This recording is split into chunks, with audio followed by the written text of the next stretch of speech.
right, over to you, Hafu. Okay, great. I'm seeing that participants are coming in, and we're all here today for this in conversation with the incomparable Bright Simon. So my name is Afu Ture. I'm an expert in development finance.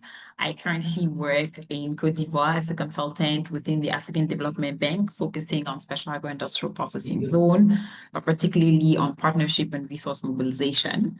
And we are all part of this network that is called the Now Generation Network of the Mo Ibrahim Foundation, which is an initiative really to get youth leadership into Africa's governance transformation. And this conversation is really central to everything that the young leaders and professionals that we are looking to do. How do we understand governance, leadership, sustainable development? How do we take part in it? How do we really combat some of the bewildering contradiction and things that we're seeing happening on the continent? How do we bring our expertise or our particular skills and competencies to the continent so that we are also contributing to the development? And for this conversation, as mentioned earlier, we have the amazing Bright Simon. I will try my best to describe some of his work and what he has done in as little as possible, and I will give him the floor to properly introduce himself, his work, and then we'll dive deep into more conversation, more questions for him. We are going to be here for about an hour and 20 minutes, so I will definitely leave a good 30 minutes at the end for questions from the participants. If you have any questions, feel free to put it in the chat or raise your hand after the first 45 minutes of the conversation. So if we're all good, we'll get started, right? Evan, okay? Yep. Okay, great. So, Bright Simon is a Ghanaian social entrepreneur, thinker, as he describes himself, an innovator of international renown. He's a founder and president of Pedigree Network, a company that uses mobile technology to combat counterfeit medicine, secure supply chains, and thereby protecting millions of consumers worldwide. He also served as the vice president of the think tank Imani Center for Policy and Education, contributing to thought leadership and governance and policy in Africa. His innovation, I've heard him very many recognition, and one of them being named Fortune's 50 Greatest Leaders and receiving the Talberg Eliasson Global Leadership Prize. So he exemplifies how technology can be leveraged to create positive social impact, enhance transparency, promote sustainable development on the global scale. His journey really is an inspiration to us all, and this is why we wanted to have this conversation with you today. Thank you so much for joining us. Thank you so much, Hafu, and thanks to the Now Generation Network for this very generous invitation to share some thoughts on these really fascinating issues. Yes, for sure. So like I mentioned, you are an innovator and a thinker, and you've coined a term that is now used by many in terms of describing misalignment between policies, incentives, and actually what is happening on the ground. Can you tell us, how did you come up with Katanomics? What does it mean? And really, what's the baseline for it? And is it just an African problem? Is it a developing countries problem? Tell us all about it.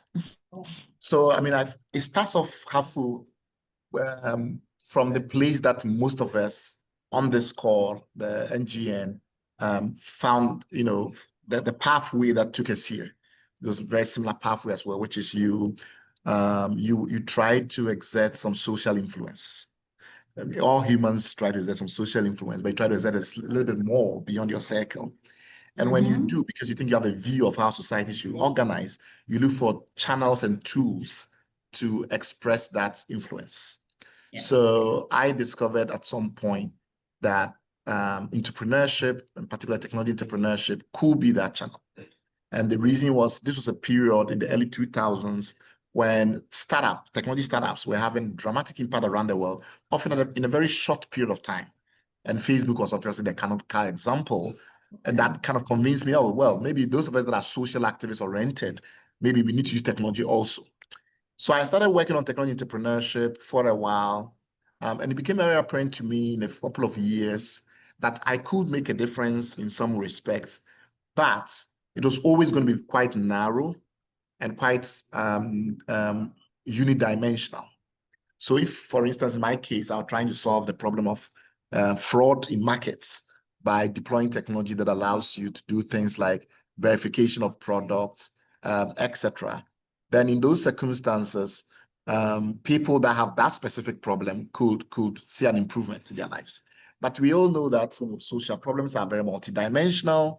And so you helping someone, do a verification of a medicine or an agro input, while useful, is very unlikely to be totally transformative of their lives. It's one specific benefit. So the more I thought about it, the more it became apparent to me that the network of issues, the network of institutions, the network of actors in our social environment cannot be analyzed in isolation. So if you're looking at fraud in medicine, you can't just look at the regulator, you can't just look at the manufacturers or whatever. It's about the institutional weaknesses that allowed in those days a situation where in Guinea, 2 out of 3 boxes of medicines were fraudulent. That didn't just happen out of the blue. It's this set of institutions that allowed, the number of deaths from counterfeit medicines when I started was about 2 jumbo jets crashing every day. So that kind of madness does not just originate out of one-dimensional problems. It's a whole economy. It became then apparent to me that the way to exercise any kind of influence, the way to push any kind of change, was to be part of networks that could potentially amplify one's contribution. So that was the starting point of me beginning to become much more aggressive about policy. I became increasingly aggressive about the systems in which we operate.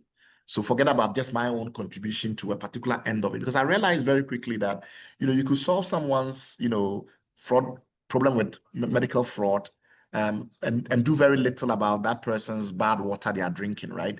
And so he just, he used the same bad water to drink and he gets cholera as he cures malaria. In that, once you begin to think like that, you think about, somebody getting cholera because they're using bad water to drink malaria medicine, you can't avoid beginning to think in policy terms and, how we organize sites and the rest of it. So that was the first point. So I joined a think tank, which was a policy think tank, by the way. And because I also realized that research doesn't implement itself, it became very clear that it had to be an advocacy organization.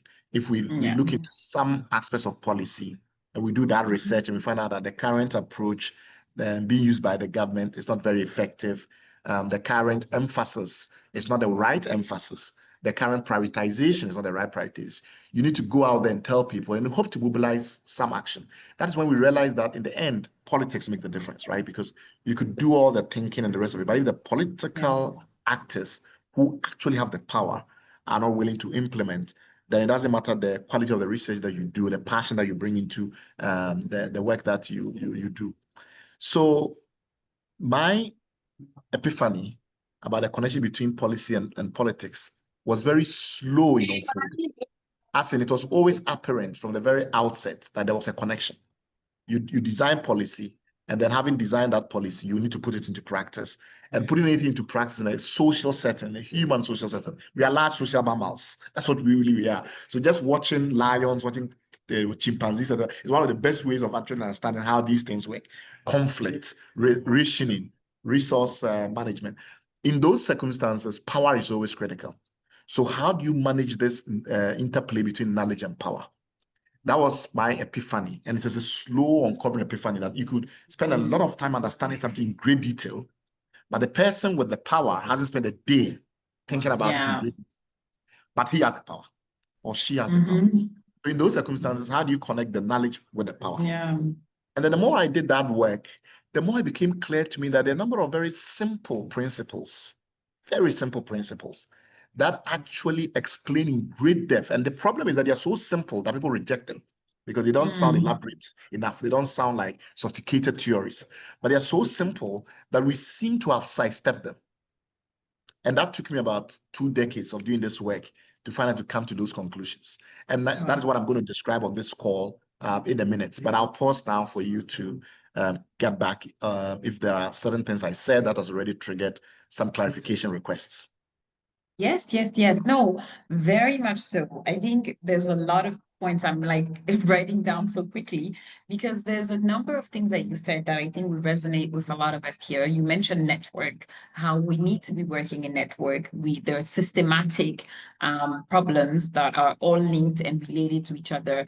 And then going back to the network, we're all part of this network of young Africans looking to advance different things. So how do we connect within this network to work together or even across the continent as we're spread to make sure that some of the you also mentioned dimensional problems. They're now one-dimensional. Some of those problems that we're looking to solve, if I'm looking at the financial aspect, are we looking at the legal environment or all of the other aspects that are very interconnected? I love the point about advocacy and implementation. And I even at some point had a lot of problem with all of these think tanks emerging in Africa. And I saw a shift in the last couple of years toward more do think, right? So like we think and then we do, because if it's thinking, we have so much data, thoughts, even walking down the street, you see all of the problems, right? What do we do about them?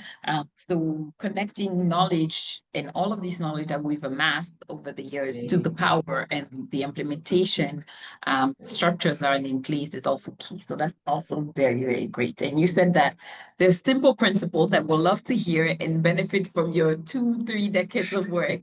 And we're all gonna get this nuggets in the next hour and a half. So we're very grateful. So yes, take us through how did you get to the simple principle? I'm sure that will also answer my question around, Katanomics and how we can kind of unfold everything that follows.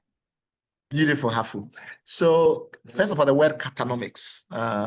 Basically, very often ideas that can grow, it's helpful you give them a label so that Yes. others can also take it in different directions. And that's how schools of thought are formed. You come up with something, you give it a particular shell. So think of the idea of the perfect forms or the ideal forms by Plato, or think about new colonialism by Nkrumah. I'm not sure many people are technically educated in what Nkrumah meant, new colonialism, but they get it in an instinctive manner because it's a label that they can carry forward. Yeah. So the label Katanomics is actually from two ancient Greek sub words. They are terms that are extracted from two ancient Greek words. One is kata, and the other is nomos. So nomos is basically the way the Greeks understood any kind of normative framework, any kind of governance framework. So that's the nomos. Okay. And kata was basically the adversarial point, which is basically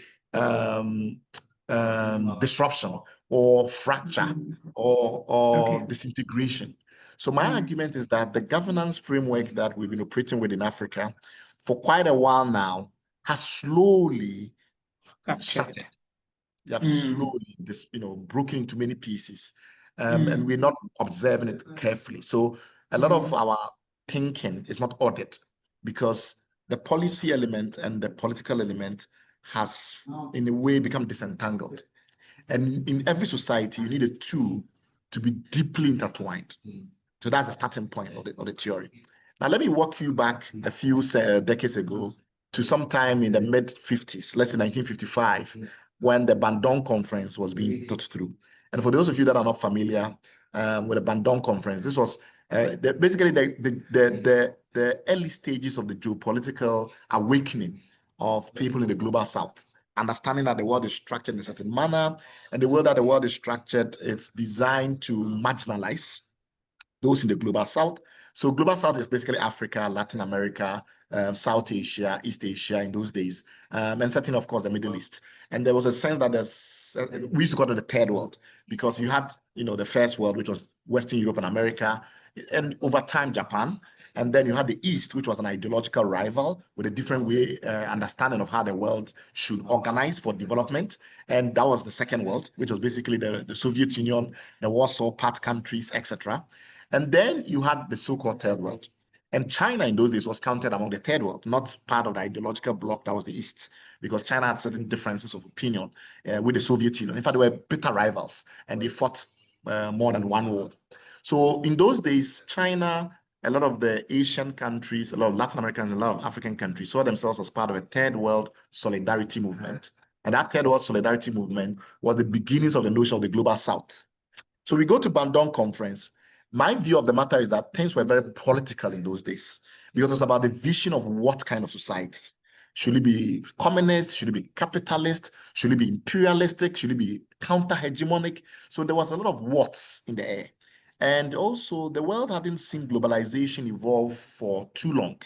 We'd had the big boom in the Belle Epoque era in the early 1900s, which was the first phase of modern globalization. There was obviously historical globalizations around the time when the Dutch created their golden age and things like that. But when we talk about modern globalization, we're talking about the early 1900s, so in the Belle Epoque era. Now, what happened then was that throughout that period, the notion of a globalization, a global community, that was not hindered by a structure that assumed a global hierarchical order. So a world in which we kind of all have participated in creating that globalizing phenomenon. It was very interesting in terms of its what does that society look like? My view is that's inherently a political question. Every time you ask what should we do? What is necessary? What should be on top? What should be at the bottom? What should be discarded? What should be prioritized? You are primarily dealing with politics, because politics is primarily about those big questions, and everybody must participate. Everybody is critical. Every voice is necessary because you're talking about the vision for the society. Then you get into a period over time when that changes, and I'll tell you how that happened. So in this context, we went to Bandung. We all had a view about non-alignment. We said, the Western countries were hegemonic, and they were hegemonic in every respect, but particularly materially. And for that reason, we're not going to align with them. But we would also not align with the Soviet Union because that's an ideological hegemon. They believe that they have the answer, one way to organize all of production and therefore all of society, this communist idea or Marxist philosophy. And we're like, no, we are more heterogeneous as societies. We come from cultures where there's tolerance for multiple doctrines. Why should we just embrace that? So we're not going to be aligned. Now, non-alignment then began to evolve. But the important thing is that there was this solidarity that we're all in the same boat. What happened in the decades subsequent was very interesting. In the 60s and the 70s, this notion of third world solidarity and the fact that we're on the same boat was not that different, difficult to project. And it continued. Then something happened in the 80s and 90s. The Asians, some parts of Latin America like Chile, Argentina, etc., stopped obsessing over the what's. Is communism right or is capitalism right? Is the right way of society this or that? They stopped obsessing about it a little bit. I'm not saying there were no scholars there, they were doing high stakes geopolitical thinking. There were lots. But the society as a whole, in terms of its elites, had to get more concerned about the hows. And one way you see that is when you read Lee Kuan Yew, who is this famous guy that did so much in Singapore. And of course, he did things that were also not so nice. But generally, people accept that Singapore is a first world country because of Lee Kuan Yew. If you read any of his books, you don't see any theories. There's very little about what. And his tour in Africa is extraordinarily exemplary of this mindset, where all he was interested in was how. How do we do it? Now, the how issue is what I consider policy. Because by the time you get to the how, the amount of knowledge intensity dramatically increases, because every time you want to explore how, you have to look at all the experiments and then very carefully and without ego accept what didn't work, what worked, what I call learning, and I think most people also call learning. And over time, that accumulates knowledge, and the knowledge becomes a lot.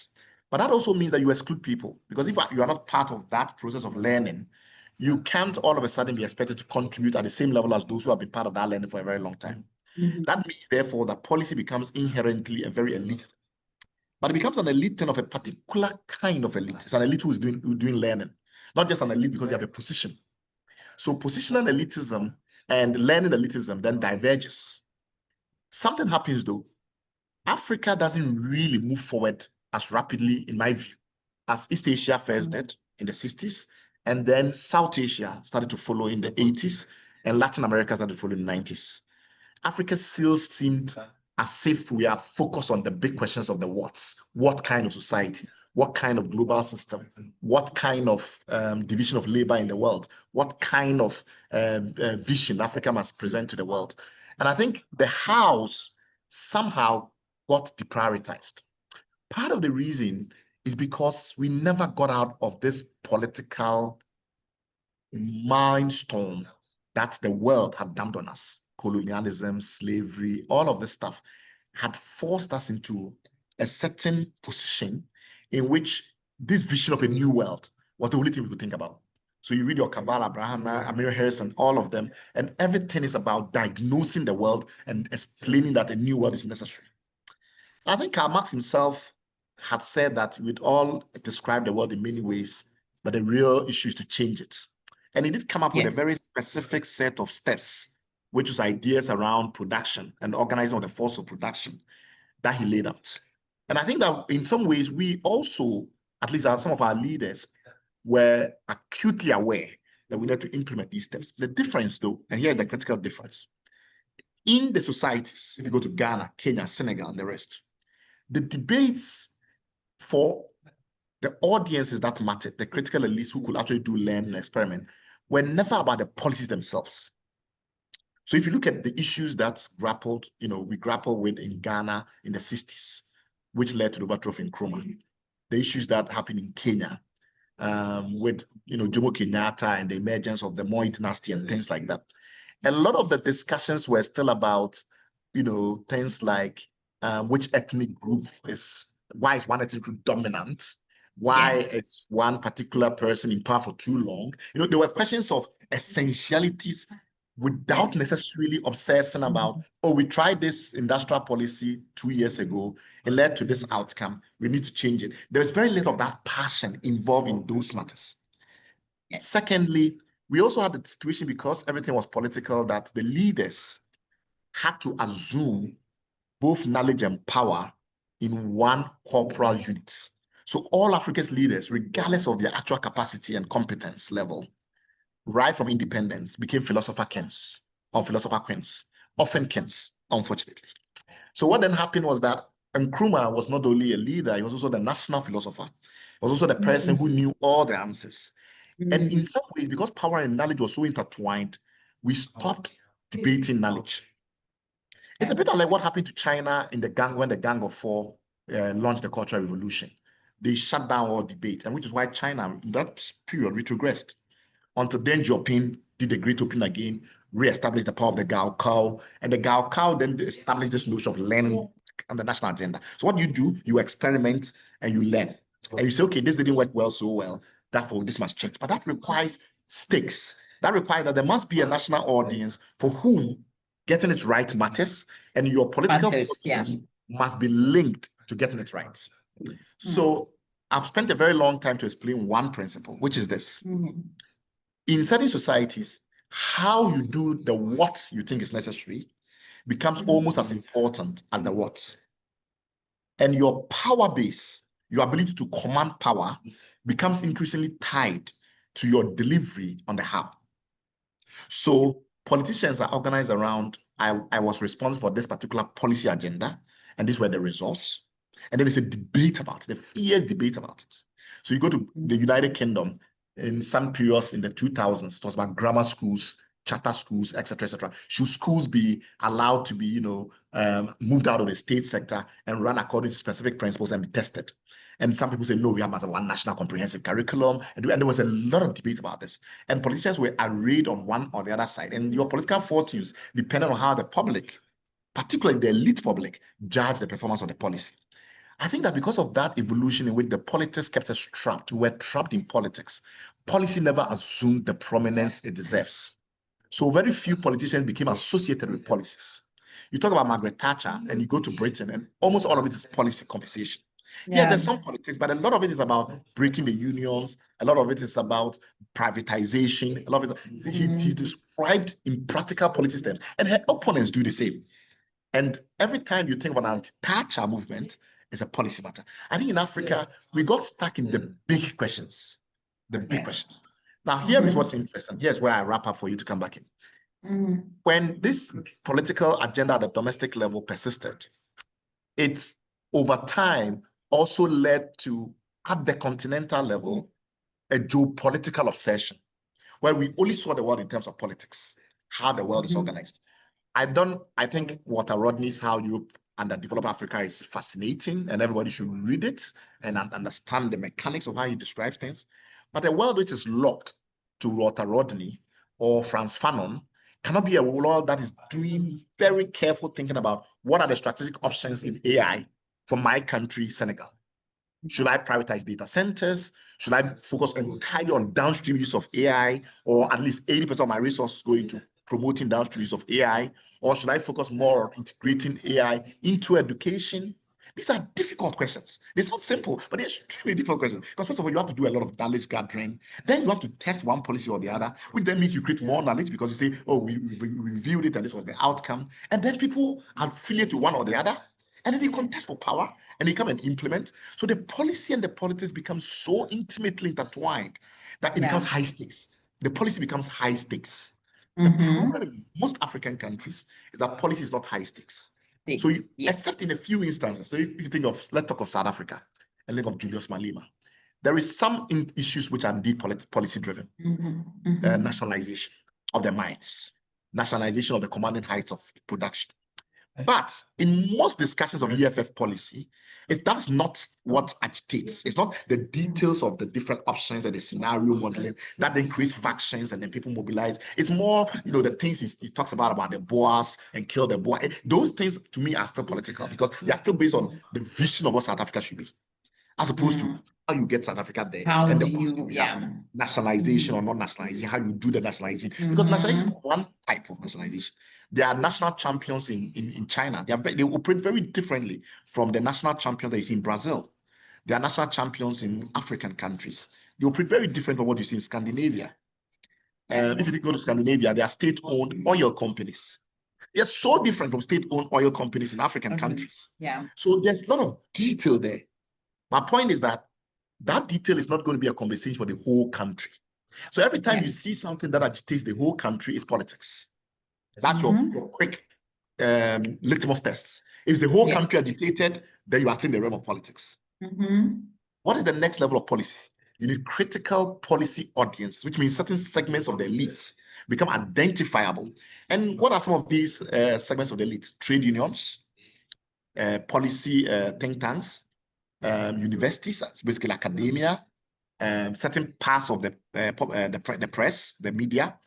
These groups, when they work together, create the national elite, but they also constitute a national audience of policy. If they are not big enough, coherent enough, so that they can almost by themselves look like a national community, so that when you see them agitated, and you're talking about policy issues, then you don't have yet, at a certain level, a country where the policy elements of that national organization are in a way intertwined with the politics of that country. So my argument is for every African country, carefully analyze whether the policies that are critical for that country's forward journey, whether those policies have any political consequence. Is there a minister pushing a policy in the ruling party, for which reason, because he likes that policy, makes enemies, and then a faction then emerges not to allow the policy to see the light of day? Occasionally, you see a little bit of a natural resource policy in minor ways. So the the PI bill in Nigeria, the production sharing, rethink of the production sharing agreement structure in Nigeria, a little bit of it, but it has no political consequence. No minister is going to say, I'm going to resign from the government because of policy. Nobody is going to say, I'm in this faction of the party because I'm in support of this policy. And if you don't see that, then my diagnosis is right. Then the question becomes, if my diagnosis is right, what does it mean for things like the Africa Continental Free Trade Agreement?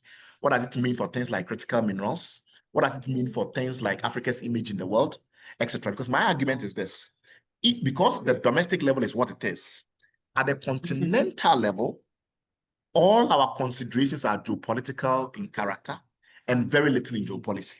Let me wrap up by giving a specific examples, two examples, specific examples around this continental issue. Think of the Continental Free Trade Agreement and this idea of creating a single African market. Then think of the parallel in the European Union, where they've done the same thing. The fascinating thing is that they started doing these things roughly around the same time that we started doing these things.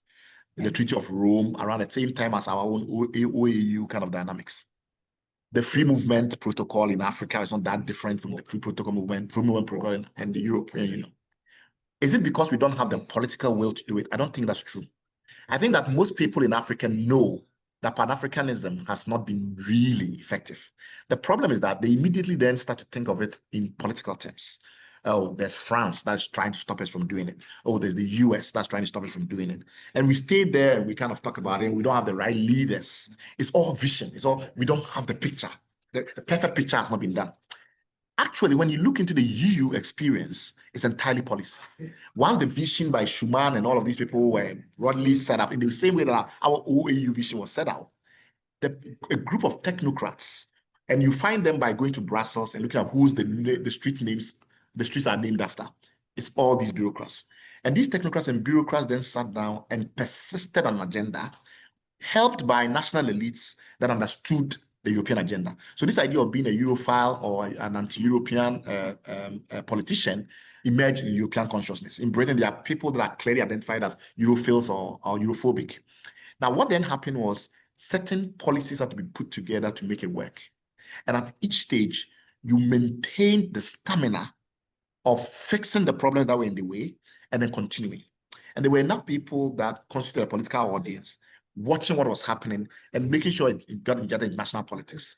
So over time, they ground through it. The most fascinating thing, the Schengen Agreement, it took them over 2 decades. Step by step, they add this, what about this problem? Then this country insists that, this is not fixed to their favor, but they ground on. I call that policy stamina. My argument is that without political, with all the political will in the world, if you still don't have policy stamina, a critical audience of Africans who understand the details of why the single agreement is not working, who know the difference between diagonal accumulation and vertical accumulation, and think it matters, who understands that, okay, countries have submitted their tariff liberalization schedules, my country have not, or they've not done it properly, and therefore after it's not going to be activated, but I'm concerned about the tariff liberalization schedule. If you live in a country where nobody discussed the tariff liberalization schedule, it was not even an issue among trade unions, it was not an issue among importers, etc., then you know you live in a Katanomic society. Because those are the things that must be fixed for you to get to after. So if they've not even crossed your mind, then that's the problem. The only thing that's crossed your mind is the politics, the vision. Why is Africa not united? Why are we not moving? Yeah. That will not happen on Yes. Yes. It will not happen until you grind through the policy. There are a lot of obstacles to getting Africa to do Schengen Agreement. Because you just have to watch the Europeans do it over 20 years to realize it's a very difficult thing. If there are no political stakes, that momentum will slacken. But the political stakes doesn't come from political will, because our leaders go and they do it all the time with the political will. It's the policy momentum. Last example is critical minerals. We talk a lot about critical minerals in Africa. Most people have actually not looked at the numbers. They don't know, for instance, that most African countries are actually poor in minerals. And it's only about 5 African countries that are rich in minerals. They don't know, for instance, that when it comes to gold, China produces more gold than all of Africa's major gold producers combined. They don't have all the data. And the reason they don't have all the data is that they're not looking at minerals from a policy point of view. If you're looking from a policy point of view, then you have to get the numbers. You have to know, for instance, that in Ghana, we have minerals that are relevant for financial sector innovation, like gold, but we have very few minerals that are relevant for industrialization, like iron, copper, tin, zinc, etc. If you know that, then you have to understand that, okay, Ghana is rich in minerals that could be used for financial innovation, but it's very poor in minerals that is needed for industrialization. Therefore, you need a particular set of policies to make your minerals mix work for you. If you go to the DRC, they have everything. But that's very rare. So a lot of people think the whole of Africa is like the DRC. No, the DRC, Guinea, South Africa, these are rare countries. The average African country has nothing close to DRC. In fact, if you take fuel minerals out, Australia alone in 2022 sold more minerals in monetary value than the whole of Africa combined. Australia has less than 30 million people. They sold $150 billion of minerals.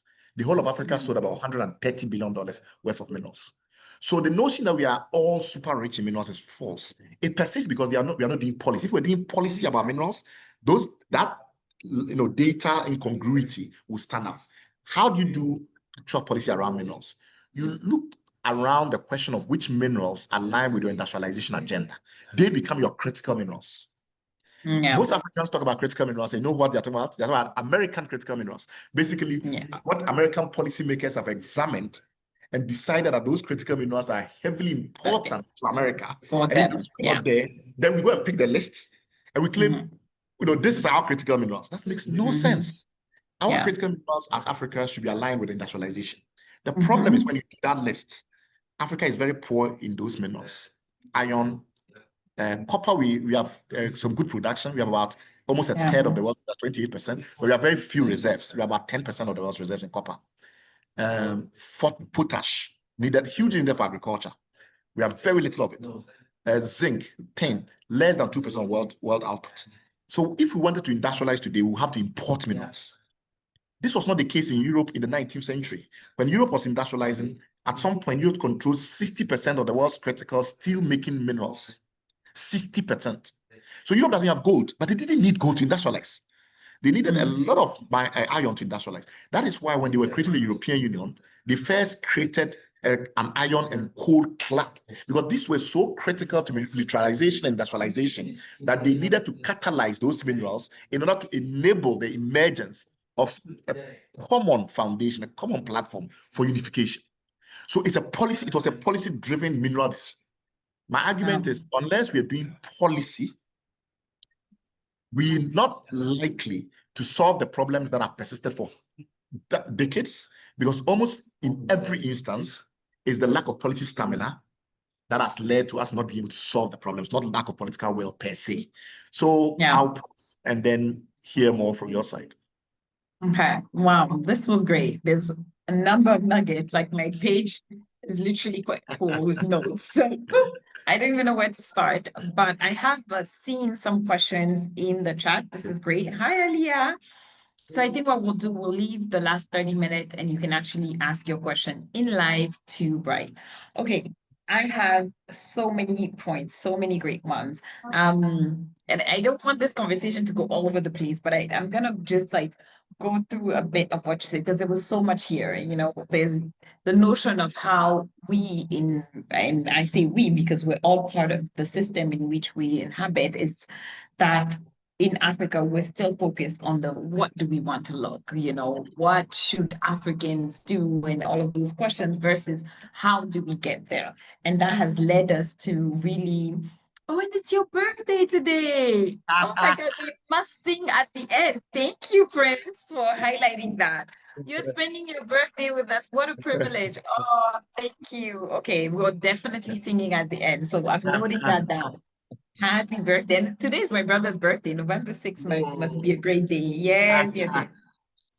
So back to my point on what you mentioned about how we are so caught up in the what rather than the how. And the how is kind of how that will kick off certain behaviors that will get to the action point. And then we get back to, you mentioned Lee Kuan Yew, which, you know, is kind of the father of modern Singapore. And one, he was also ruling, he was one of our like similar to our founding fathers, right? The Kwame Nkrumah, the Ufwe Boigny, and all of these first presidents that we had, where he ruled for a good 30 years, was prime minister of Singapore, did a lot of the things. And we could see that for a lot of our countries during that period, things were moving because there was a sense of stability. There was a lot of, we are building our countries from scratch. And an example of one thing that worked very well, especially in West Africa, is the BCAO. Donc, la Banque Centrale des États d'Afrique de l'Ouest.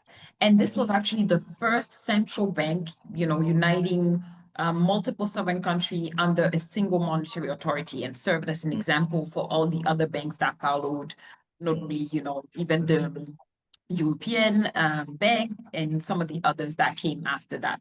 So for me, this was not only one a policy work, but there was also 8 independent countries that decided to really go through with that and stay within that monetary framework, right? Yeah. So for me, we're still, you know, a lot of people are still kind of like hitting us with, oh, you're pegged to the euro, you know, it's still called the franc, which is referencing to France.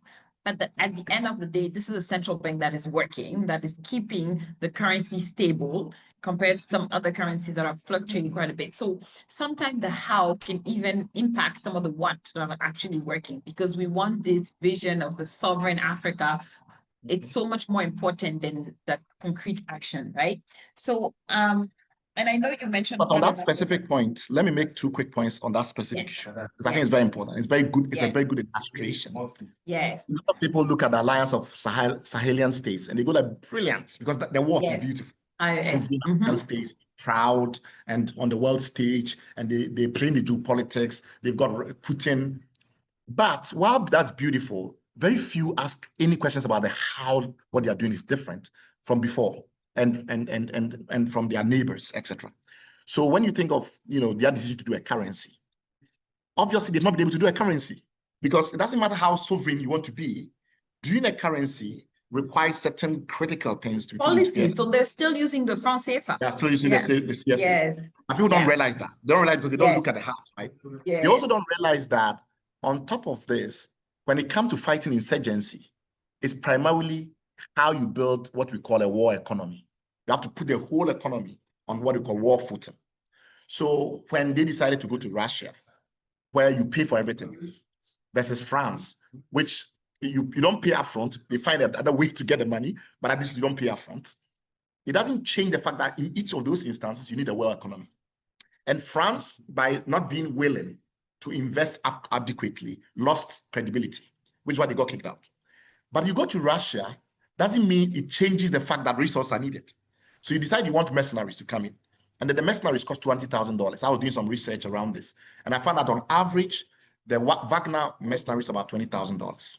Now, $20,000 a month, you pay your soldiers $100 and something, $200 a month. And you are bringing a mercenary and you're paying him about 100 times, at least 100 times more. In those circumstances, naturally, there'll be difficulty with integrating the mercenaries. 2, you cannot afford enough mercenaries. Then you go to the Turks and you say, I want more drones. You can't afford the drones. So the Turks will give you some drones, and then you run out of drones, and therefore the Islamic militant, Jenim and the rest, will get more and more, will get stronger because they will take more territory, because you are spending more now than you were spending before. The fact that we cannot understand those kinds of things mean that we spend all our time going like, oh, okay, but France is also evil, and therefore, if they've gone for Russia, but that's not the debate. The debate is, what is the strategy? How do you pay for it? Because war is about creating a war economy. How is their fiscal strategy going to support their sovereign model for fighting the insurgency? Yes. That is a classic example. In last point around currency, think of the West African Monetary Zone. We want to create the eco. We want to bridge Anglophone Africa, which have volatile currencies designed to support gambling on growth, versus Francophone Africa, which have stable currencies, but typically subdues entrepreneurship and creates low growth because banking is very conservative. And want to bring them together. How are you going to bring them together if you don't have an intermediate mechanism to create some harmonization? Create the bridge, exactly. You do the convergence criteria, and you get a certain number of convergence criteria to be met, but they are not politicized. Because they are not politicized, because what I mean by politicized is that the policy is not connected to the politics. So average African doesn't track it. And then every time an African wakes up, oh, you promised to do the eco 50 years ago, you haven't done it. And then he waits 10 years, you promised to do the eco, you haven't done it. Our leaders are greedy, they are incompetent. That's still politics. Yes. It's politics because everybody can say some. What is not politics and its policy is figuring out how do you do that integration between two completely different types of economic systems, and to do it without a common monetary policy. And how do you do a common monetary policy without a common fiscal policy? Because your way of spending and things like that are different. These are hard problems. And even administratively, Anglophone and Francophone countries are quite different. So and that's why, because one of the roles was the way we think and even the way we process things. And that's why I even have a business. My advisory firm runs on being able to help Anglophone clients come into Francophone market because they just don't understand it. So to merge, let me tell you a story about that. I was once driving in Senegal with someone, and then I told him about digital lending apps in Kenya and Ghana and things like that. He said, "Whoa, that's very interesting." So people are just going on the app and they're borrowing money. I'm like, yeah. Then it immediately hits me because he's a very smart mathematician. And he's like, how are they collecting the money back? How are they doing the recovery? What is the infrastructure? I'm like, oh, they're sending text to your contact list telling them that you're a thief if you're not paying. And then they are sometimes, if it's an asset, like a movable asset, they are stopping on the road and collect the car. He laughs like no Francophone country, see your Francophone country, like Ivory Coast will allow that. It's like, it's not possible because the degree to which they centralize power, they're not going to allow some private company to be going around seizing people's cars. So UT Bank in Ghana, It will never happen in a francophone It will country. never work because And that is the issue. the legal processing, it's the state that can seize things. So they're like, Only the well, states will this like, actually won't forget work it. here, right? Yeah. Exactly. So these are great example. And I really want us to get into some of the practical elements of like, Okay. how can we, like concrete example of how we can use, because one of the techniques that you use is very investigative policy analysis. You bring out the numbers, the hard data, the evidence. One question that we all ask ourselves is, how do you get access to such critical information that is often very, very deep in areas where we don't know? So the transparency level is extremely limited in most African countries.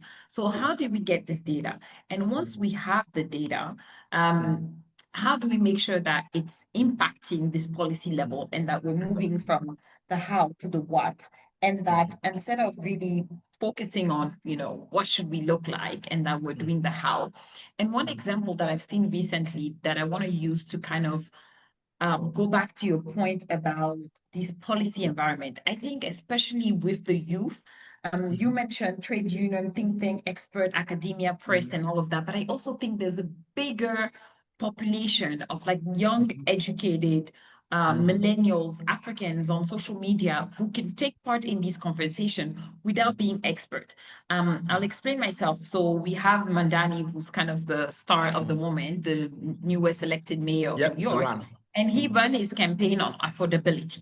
So Yeah. affordability has key underscoring policies that makes a city affordable, right? So there's public policy, there's access to saving, healthcare, there's the whole financing and education system, public transports, and all of that.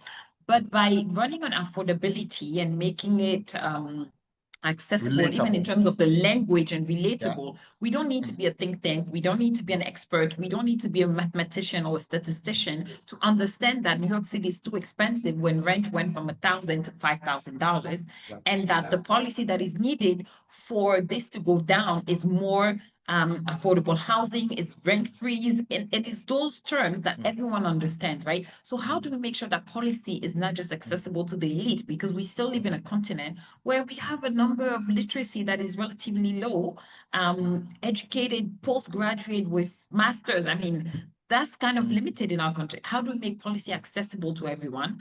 And then once you will tell us where you get the hard data, you get the hard number, how do we make sure that every average citizen can hold our government accountable using your methodology and strategy? So now I want you to give us how you're getting the number, what do we do with the numbers, and how can all of us use these strategies without being expert to challenge the status quo? Once we have the awareness that policy requires a different kind of playbook from politics, then we need to build a network of people who believe that, right? So in my case, I have people in government, I have people in World Bank, I have people who don't like the status quo, who leak documents to me. And so it's a network of informants that I've built. And these guys have watched me take one thing on and like the fact that some obscure matter, and I started actually in Ghana with affordable housing. The Ghanaian government brought some Koreans to build 10,000 houses for security officers. It was very badly designed. I mean, very typical policy mismanagement. So they hadn't really thought through the details, and we went to town with it, and we laid into it, and we made it look very stupid. And in the end, the whole program was abandoned. And that is when people began to say, this is interesting, because it was very new in Ghana in those days. And all of a sudden, people started contacting us, telling us about their issues. And a lot of them tended to be civil servants that were very unhappy, but had just no channel whatsoever. And the reason they have no channel is very simple. If you think of a typical, I don't like to make the West sound like it's a kind of teleological standard bearer. It's not. But I'm just being descriptive. Correct. Yeah, They so I'm have just their saying, problem. well, yeah, they have their own other problems. In fact, their problem is that they allowed policy to override politics, and then we had a Correct. backlash, which is why Trump And and the likes then there are problems at other levels, at another level. They had a technocratic dictatorship, which the ordinary people rebelled against because they didn't feel these people were supported. So they have their own problems. But what is true is that if I'm a member of the Labour Party in Britain, there will be Labour members in the bureaucracy. There are people that, and the reason they can be is because it's an ideological unity, right?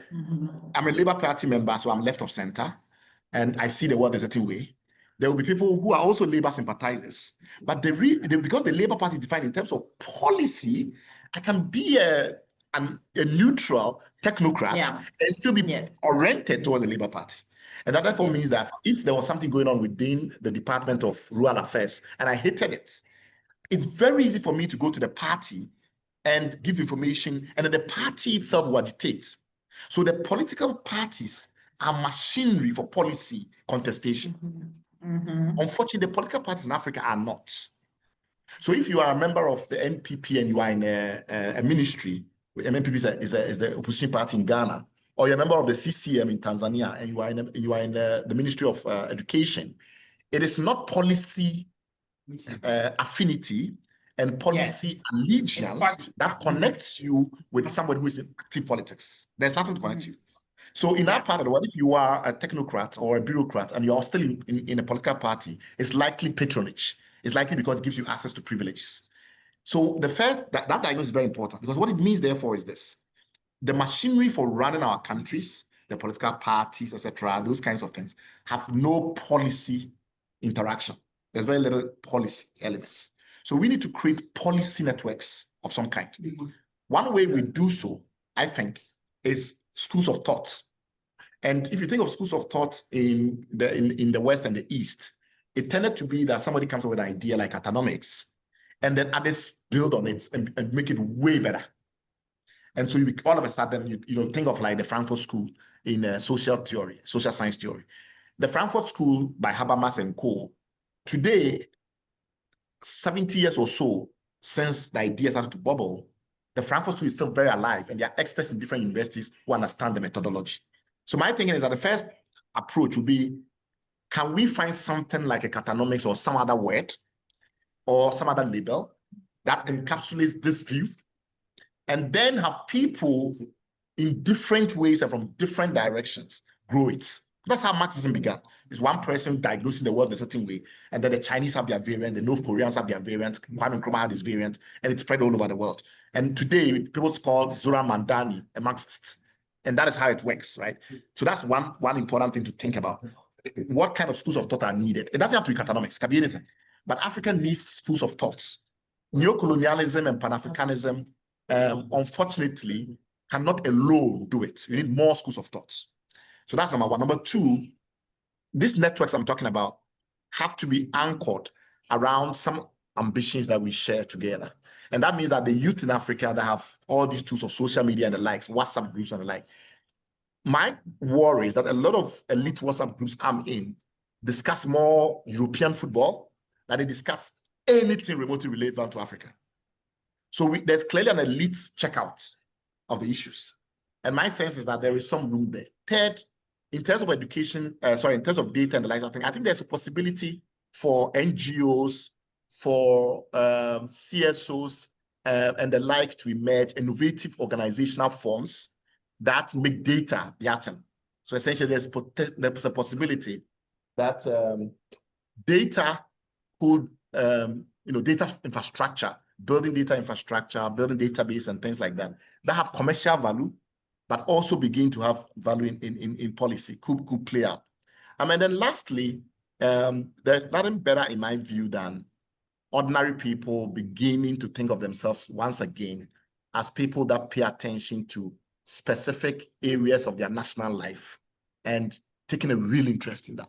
So if, for instance, you decide that, look, I'm going to try and understand what is going on in the curriculum development in my area of interest, ask your nephews, ask your nieces, find out what is happening in the curriculum design and drill down. So there's a lot that can happen, but these are 4 quick ideas of how everyone can begin to play a part in awakening policy consciousness in Africa.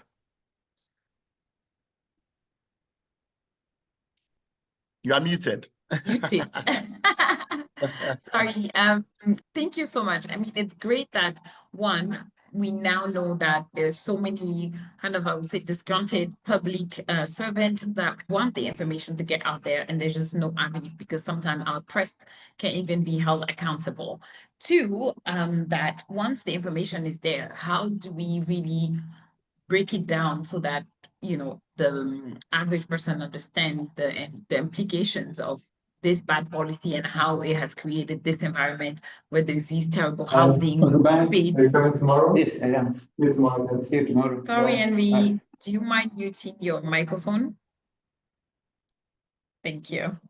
So like I was saying, it's great that you have been able to kind of use this data to dismantle programs, and that kind of created a circle where you get the information, you're able to really, at some level, stop bad functioning programming.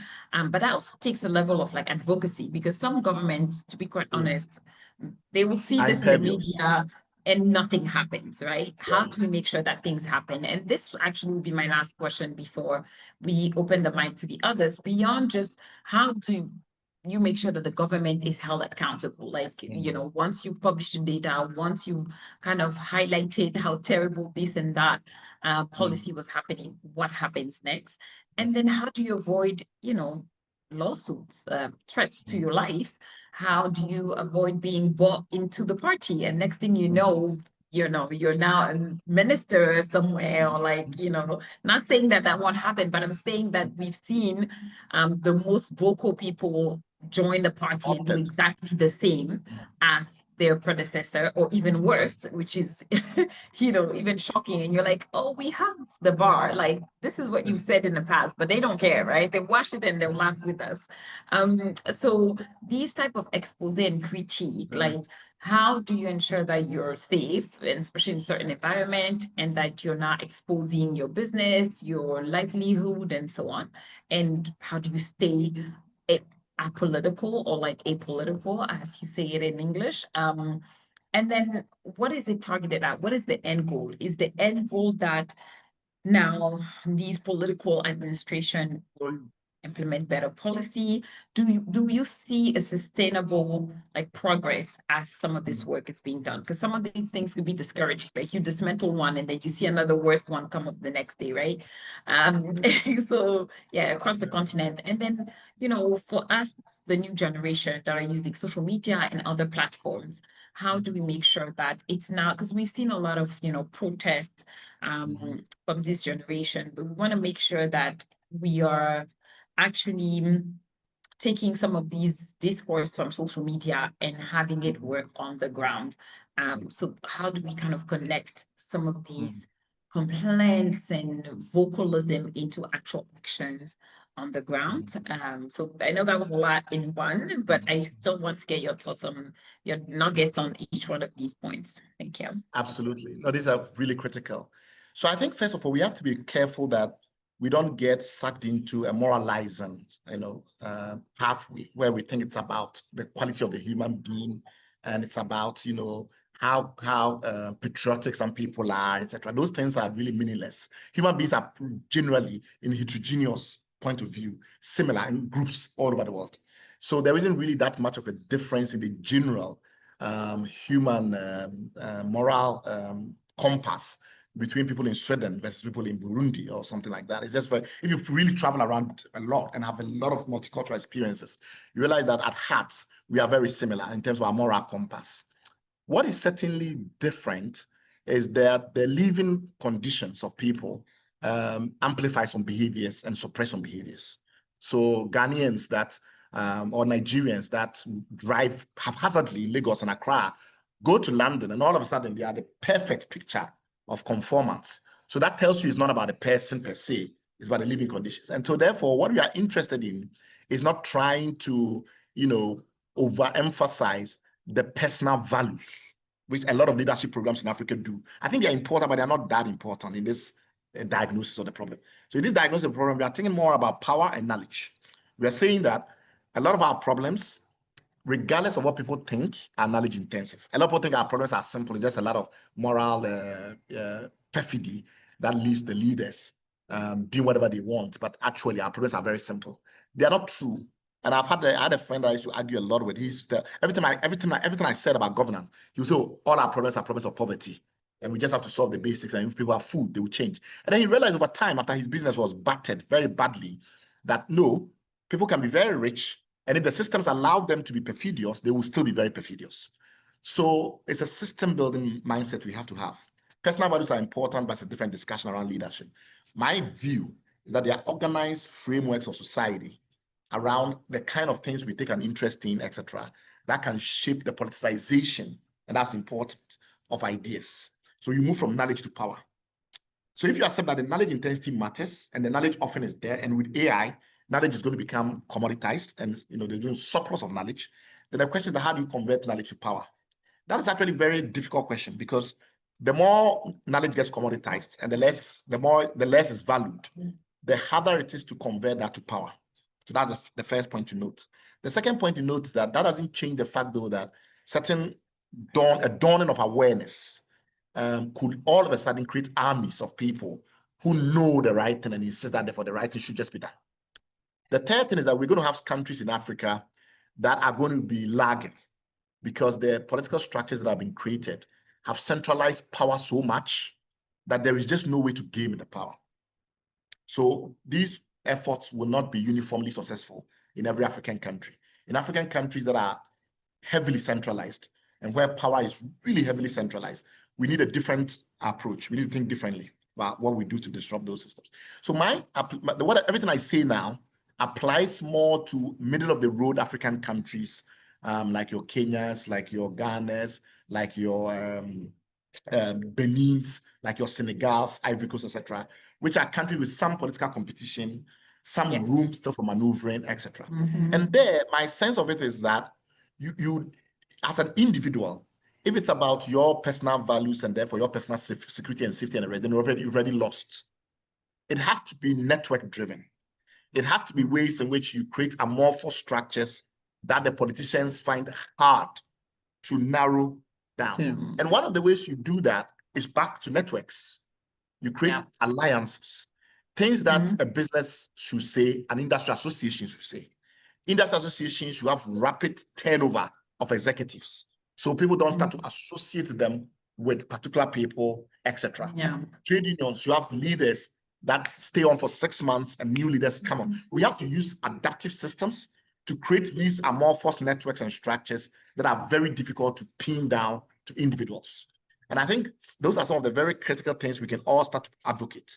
So if you are part of some kind of movement, let's say you are part of a network of professional auditors or accountants or something like that, introduce principles like that, which encourages the deep individualization of these entities. So these are some of the very practical examples I have, and I've others, but I think at this point we want to hear from people as well. Okay, great. Thank you. I mean, this was fascinating and it could have gone on for a while. We've already spent an hour, just hearing more of your thoughts. I know Aliyah posted a question in the chat. So Aliyah, if you want to unmute your mic and camera, and we will hear your question live. Hello, Hafu. So good to see you. Hi, Aliyah. Hi, Bright. Thank you so much for your contribution today. It was so incredibly insightful, from the historical background to the more tangible kind of actions, from youth to policymakers can make on a daily basis. My question specifically, I was kind of enraptured with what you were saying in the beginning and tracing the kind of history of it. And I think as a South African who's really spent time thinking about post-colonial identity formation and its relationship to governance structures and what that means when you are casting your vote, to when you are thinking about the kind of personas that we see in our political parties across Africa, my question comes down to corruption and what you think the relationship between this kind of post-colonial psyche of a people who've been, deprived and impoverished on so many levels, and how that plays into, the scourge of corruption on our continent, and more so, how we can start to address that with a kind of new policy imagination, which is kind of what you and Hafu were talking about towards the end of your discussion about these new ways of thinking, from curricula to essentially what you were describing as tangible decolonization efforts. Absolutely. No, thank you so much, Aliyah. So first point is that post-colonial identities in Africa were formed without sufficient contestation over time. So if you think of Benedict Anderson's Imagined Communities, and he talks about the printing press and how by creating the national newspaper, the idea of nationalism starts to emerge, because by choosing a set of issues that we should read about, you define their universe, right? You decide, okay, so this is the Ghana issues of today. So this is the South African issues of today. And he talks about how over a long period of time, the press acquired that power. He talks about language policy in schools over a long period of time. A lot of people don't know, for instance, that Italian is actually Florentine, right? So it's not as if you go to Italy 200 years ago, everybody spoke this particular Italian they speak today. It was a process of conscious creation. Mandarin in China was a process of conscious creation, so that all the different Cantonese and all of this stuff could be subsumed under national identity. The difference in Africa is that we just didn't have enough time. we didn't have enough time to battle those things through until we had a lot of institutional memory, which then a nationalist project could draw upon. So we had these very shotgun, scattershot models of, within 5 years, just create things, within 5 years, create an industrial culture. We didn't have, for instance, in industrial culture and industrial policy formation, we didn't have Huguenots leaving France under Protestant persecution, and then, bringing a certain set of skills in which they had to then embed their culture to allow that industrial process to persist in Germany. People don't realize a lot of German industrial might came from the migration of the Huguenots from France into Germany with a certain set of cultural attributes. These took hundreds of years of formation. So we had very little time to create all of these things, which is why knowledge intensity becomes even more important, because you have to learn very quick. So that is on postcolonial identity formation. The answer to that is the only way you do it is you speed up the learning curve. You do these things rapidly and you learn rapidly. The second point about corruption is another fascinating point. And I've spent a lot of time in the past also thinking about corruption. I came to 3 conclusions. One is that there's corruption everywhere in the world, probably of similar degree in terms of the capacity and the intent and the inclination to corruption. And most corruption is nepotism related. I mean, if you look at Oxbridge admissions, it was incredibly corrupt many years ago. I mean, just the fact that, your father was an aristocrat, your mom was an aristocrat, and you knew someone, gets you in immediately. Harvard Legacy admits a lot of studies on that. And a lot of that nepotism also then involved kickbacks around the clock. You do a donation here, then, something else happens 2 months after, and then in a year after you are here. And then people don't see it in the way that we see it. But it doesn't mean that all kinds of corruptions are similar. Different manifestations of corruption have different triggers and origins and have different consequences. So a lot of corruption in the West, you can think of as, corruption that plays on asymmetric information dynamics. And to the extent that that is the case, if you remove that, you immediately solve it. A lot of corruption in Africa, on the other hand, comes from social capital to financial capital conversion, which in our part of the world is broken. So in many parts of the world, if you build enough social capital, you are able to monetize it. So you don't have to be corrupt, because by just becoming known for being a stickler, getting known for being extremely straight, that itself is the reason why people want you in pens.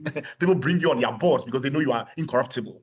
And so converting social capital to financial capital in certain parts of the world have been better developed. And in Africa, we haven't. So a lot of African corruption is twofold or threefold. One is basically this inability to convert social capital to financial capital, which leaves a lot of people not seeing the point of reputational safeguarding if I can't do much with my reputation. The second is this complementary fee structures.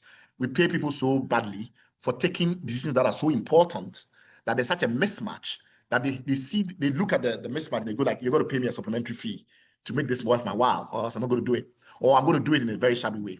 So, and the third corruption element that we see a lot in a lot of African countries is this thing where the corruption is actually a kind of fractional fee. So I'm in a particular ethnic group. I think we deserve a particular thing. So my person is there now. He has to go and take a lot of the money from the state that I don't really fully recognize. So this idea of the two states, the two publics, there's a formal modern state, and then there's our traditional communities, which we value more. And then there's this distant creature, which is holding resources, bring it to us to properly use in community. So a lot of tenderpreneurship in South Africa is of that nature. We grew up in parts of Kibera together. You've done good, you're making some money. But this South Africa project thing, I don't believe in it, right? So bring some of that money back home and let's spend it properly. So these are the 3 main forms of corruption in Africa, and they are very deadly because of the way in which they originate, the way they come from. They go to the very soul of the nation. And the corruption in a lot of Western countries are not of that. They are very different in their origin. So in a way, they are complementary with building modern societies in some ways. You can be corrupt in Sweden in the way that I described it, without fundamentally disrupting the social contract. The way we do it, because of where it comes from, sometimes it questions the very project of the nation. It questions the very basis why we are organized. So the way to solve it will be to solve the core problems, which creates the avenue for corruption. So rather than attack corruption, you need to attack the policy mismanagement, which often creates the room. So rather than look at the motivation for corruption, look at the conditions that facilitate the corruption. And in a lot of African countries, it's poorly designed policy. The policy is so poorly designed that there's so much unnecessary discretion and so difficult to get redress in the institutions that exist that it just makes sense to just pay a lot of money and then walk away. And I think in South Africa, that is there. But now to answer your real question, which is how do you connect the post-colonial issues with the corruption in particular, I think it's just simple. It's the nature of the formation of the states, the way the states has been put together. It doesn't have a lot of legitimacy in the way that it's been constructed. So people find sub-states, their ethnic group, other things, their party, which they believe is more coherent and more organic. And because of that, they don't mind you taking rents from these alien beasts that have been imposed on them and bringing it to the real community, which is either their ethnic community or their political party or things like that. So there's a validation of it, of the corruption. And to disrupt it, we need to think much harder. It's really a much more difficult project because it's really people telling you, I don't believe in the country. That's really what the corruption actually means. This is super insightful. Thank you, Aliyah, for your great question. And I couldn't agree more with there's the same level of, I would say, corruption and intensity in other places. And I hate that we are the flag bearer of this corruption all over it. And I think the asymmetry is so important in terms of information because I went to Harvard and one of our classes that I took that was very insightful for me was lobbying. And lobbying is just really high stake corruption. It's really group of people paying politicians and policymakers to lobby for their interests, regardless of what that interest will do for the public. So, and that is a legal way in the US, right? So how do we now as African, whereas if you look at the amount that goes into lobbying in the US, it's way below all of the amount that is expected to be wasted in corruption in Africa. But when it's Africa, we're corrupt. That's why the continent's so far. So I love when we have like points and top leaders that also can substantiate the fact that it's just But the Aliyah, form. sorry, Hafu, the interesting thing is that lobbying validates the institutional arrangement. It means that I think Congress has the power. Yes. I accept that Congress must be doing that. The problem with the kind of corruption we see in Africa is often denies the reality of that institutional arrangement at all. Right? So basically, that's why the US can live with a lot of corruption because it does not deny the validity and the legitimacy of the institutions. Correct. So that's where we have to think harder in our case. Okay, yes, for sure. And I think you mentioned another good point in terms of some of the ways that corruption is done in other places versus in Africa and the transactional nature of it in some places. So yeah, definitely. We have two more hands up. I know Ali had his hand up and Lolan. Ali, if you want to ask your question. Bright, you're on mute. Yes, thank you very much. Thank you very much, Bright, for the very insightful presentation. So for me, as an engineer that has had some exposure in the policy space through my work at ASEP, what I find, or rather should I say feel, about today's Pan-African struggle is just bare minimum pragmatism is missing. For instance, Kwame Nkrumah was not considered neo-colonialist when he borrowed to build the Akosombo Dam, which is probably one of the most impactful projects in Ghana. People do not litter in Ghana because we are a special breed of people that need a special system to control. We need bins, we need fathers to teach kids not to litter. We need schools that focus on deep morality and not ethical grooming. Just ethical grooming beyond dress codes. There's this feeling that the Pan-African struggle has degenerated into a podcast spree and penchant for deglobalization without any practical alternative. So if strongly worded anti-Western rhetoric is not policy, and I think you would agree with me on that, So my question then is, how would you suggest that people like me who want to roll up our sleeves, meaningfully participate in the Pan-African struggle, how should we go about it? No, this is a brilliant question. I think it's part of the thing that keeps me up as well, because I think a lot of young people are being brought into Pan-Africanism, which is a great thing, but you'll be disappointed, which is the sad thing, right? They're being brought in by, a love for Ibrahim Traore, a love for Assimi Goita, and they're looking. It means that they're looking for heroes, right? So there's another lady who used to be at the African Union, who has now become a big magnet for a lot of young people in Africa. PLO Lumumba. So there's huge appetite among young people for authentic Pan-Africanism. That's really powerful. The problem I have is that there's a possibility that some of these people will be disappointed because the change they are looking for will not come. And the reason the change will not come is because, like you've just already said, Eliasu, the fact that you have the political rhetoric right, what you are saying, sovereignty and all of this stuff is sound. That does not necessarily lead to how we do it. So without that, ultimately disappointment is inevitable. I think that part of the pragmatism of Nkrumah was due to the fact that as a young state, the need to show results was a bit more compelling. So when he decided to do the Vaco project and basically sell the electricity very cheap, so basically he borrowed the money, built a dam, then invited these guys to come and build a smelting plant, allowed them to import the alumina so our bauxite remained unused, and allowed them to pay very little money.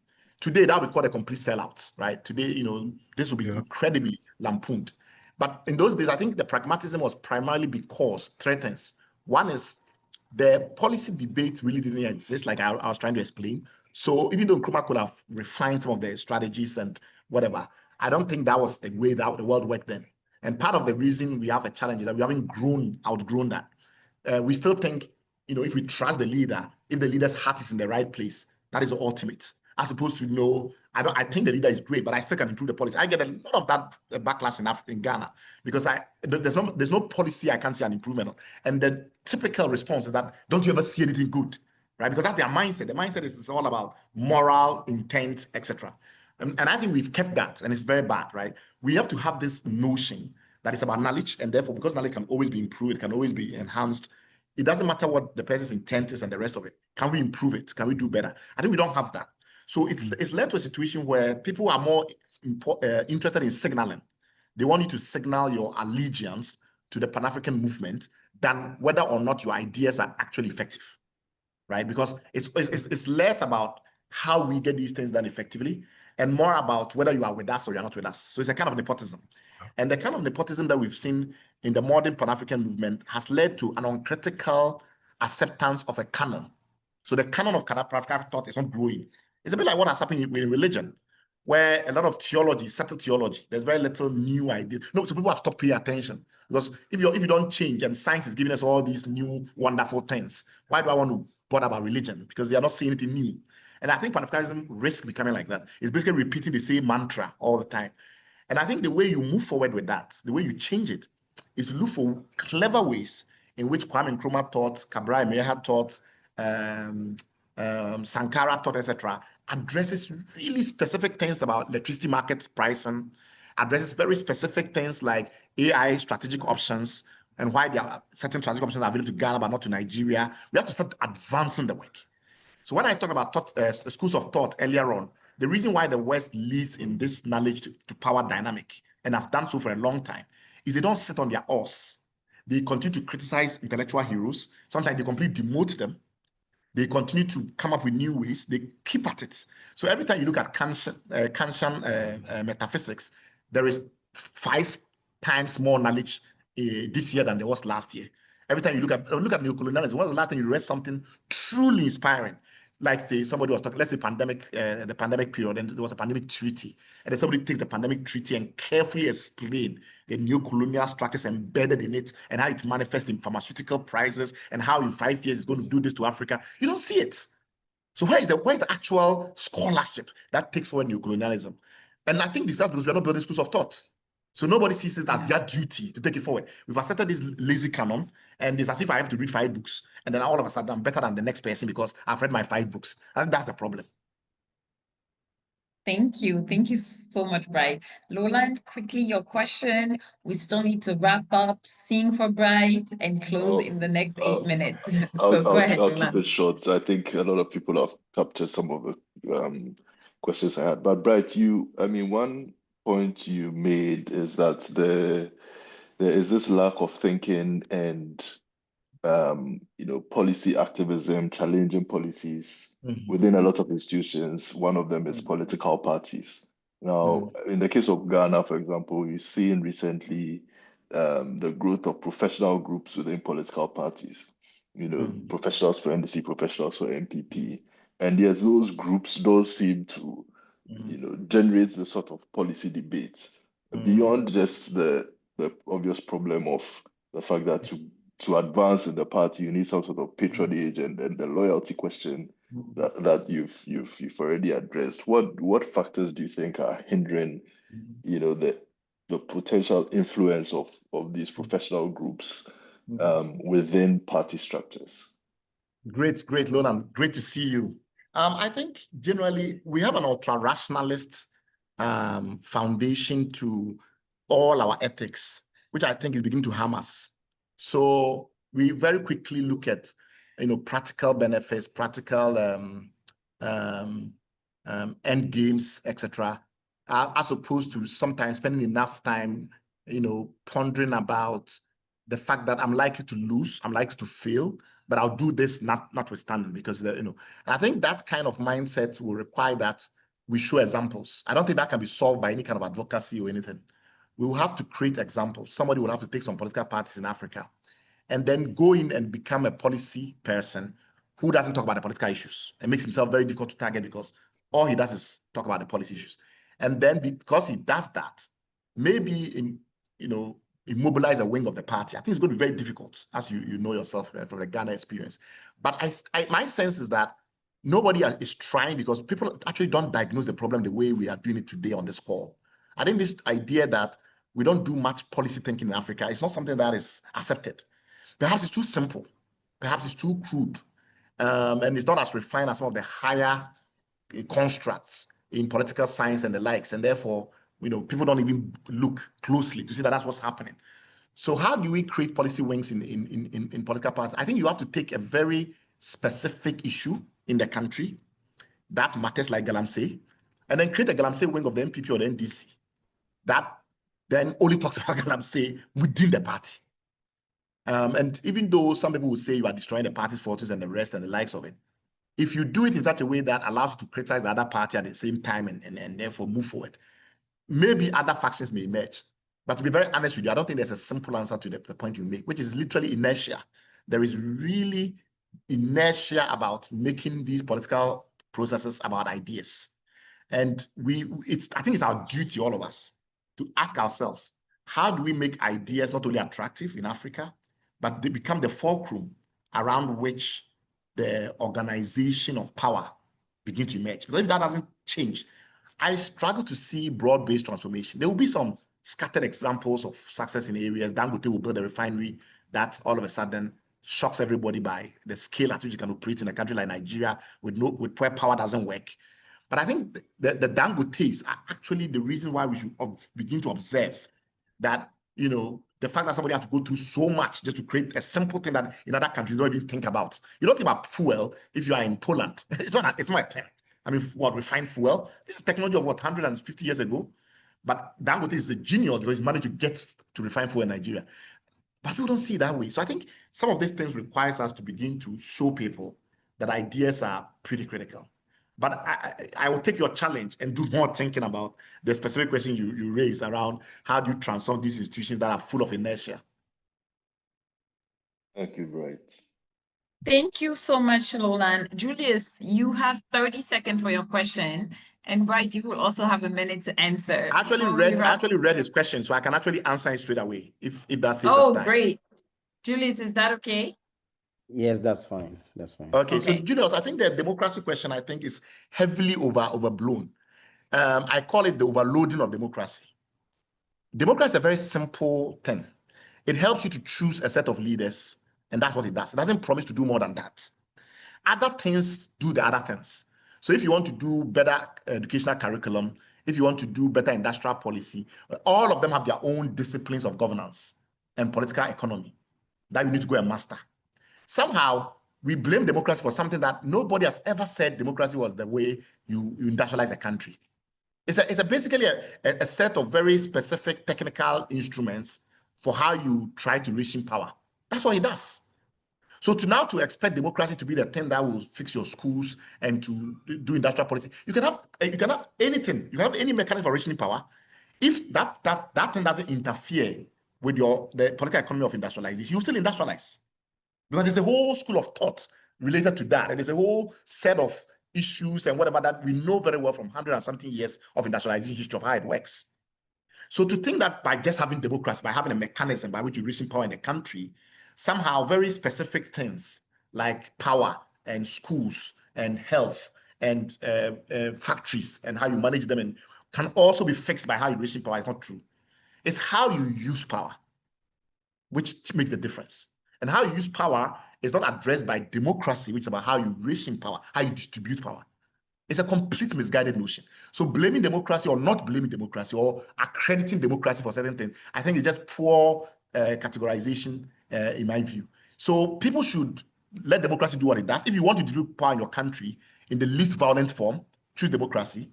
If somehow you have some historical advantages like Lesotho or Swaziland, that makes that not an issue, and you want to stay with monarchy, that's also fine.